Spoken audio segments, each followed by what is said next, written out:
સંદેશમાંથી ભાગ 4થો અધ્યાય કડી 1 થી 20। વળી એકવાર ઈસુએ સરોવર કાંઠે ઉપદેશ આપવામાં આવ્યો, ત્યારે તેમની આસપાસ કેટલા બધા લોકો ભેગા થઈ ગયા, અને તેઓ સરોવરના એક હોડીમાં જઈને બેઠા, અને બધા લોકો પાણીની ધાર સુધી કાંઠા ઉપર ઉભા રહ્યા। તેમણે દ્રષ્ટાંતો દ્વારા તેમણે ઘણી વાતો સમજાવી। ઉપદેશ દરમિયાન તેમણે કહ્યું, સાંભળો, એક માણસ વાવવા ગયો। બને એવું કે વાવતા વાવતા થોડા બી પગની ઉપર પડી ગયા, અને પંખીઓ આવીને તે ખાઈ ગયા। થોડા બી ખડકાળ જમીન ઉપર પડ્યા, જ્યારે માટી ઝાંઝી ન હતી અને ત્યાં માટી ઊંડી ન હતી, એટલે એ બી તરત ઉગી નીકળ્યા। પણ તડકો નીકળ્યો એટલે કરમાઈ ગયા, અને મૂળ બાજ્યા ન હતા એટલે સુકાઈ ગયા। કેટલાક બી કાંટા ઝાખરમાં પડ્યા, અને ઝાખરા પાડ્યા એટલે તે ગુંગળાઈ ગયા, એને પાક બેઠો નહીં। પણ કેટલાક બી સારી જમીનમાં પડ્યા અને ઉગી નીકળ્યા, તે ફાલ્યા અને તે પાક આવ્યો। કેટલાકને 30 ગણો, કેટલાકને 60 ગણો, અને કેટલાકને તો 100 ગણો। અને તેમણે કહ્યું, જેને સાંભળવાને કામ હોય તે સાંભળો।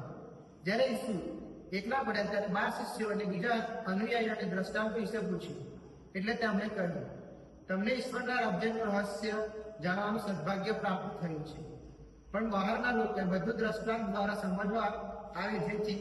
તેઓ જો કરે પણ દેખે નહીં, સાંભળ કરે પણ સમજે નહીં।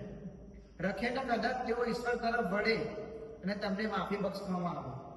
પછી ઈશ્વરે કહ્યું, તમે આ દ્રષ્ટાંત નથી સમજતા, તો તમે બીજા દ્રષ્ટાંતો કેવી રીતે સમજશો? વાવનાર એટલે ઈશ્વરની વાણી વાવનાર।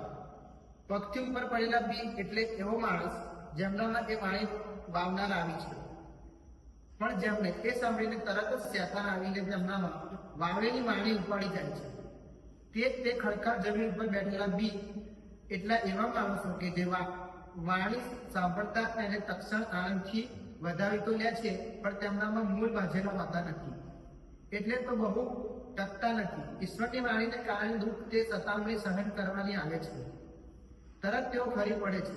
ઝાખરમાં પડેલા બી એટલે એવા માણસો જેઓ વાણી સાંભળે છે ખરા, પણ સંસારની ચિંતાઓ, ધનની માયા અને બીજી બધી જ લાલસાઓ જાગીને એ વાણીને ગુંગળાવી મારે છે, અને એ નિષ્ફળ જાય છે। સારી જમીનમાં પડેલી બી એટલે એવા માણસો જે વાણીને સાંભળે છે, વધાવી લે છે, અને જેમના જીવનમાં તેનો પાક પણ બેસે છે। કોઈકમાં 30 ગણો, કોઈકમાં 60 ગણો, અને કોઈકમાં તો 100 ગણો। આ પ્રભુની વાણી છે, તે આપણો આધાર છે। ખ્રિસ્તમાં મારા યુવા મિત્રોને સ્વજનો, આજના શુભ સંદેશમાં પ્રભુ ઈસુ દ્રષ્ટાંત કથા કહે છે।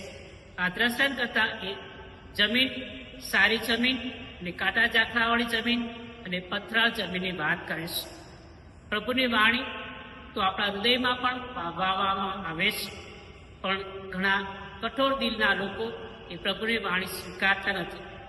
આ દુનિયાની ચિંતાઓ પ્રભુની વાણીને ઊંઘાવી મારે છે, અને સારા લોકો જે પ્રભુની વાણી સાંભળે છે, જેમનું હૃદય નમ્ર છે, સરળ છે, નિર્મળ છે, એના હૃદયમાં પ્રભુની વાણી રોપાય છે।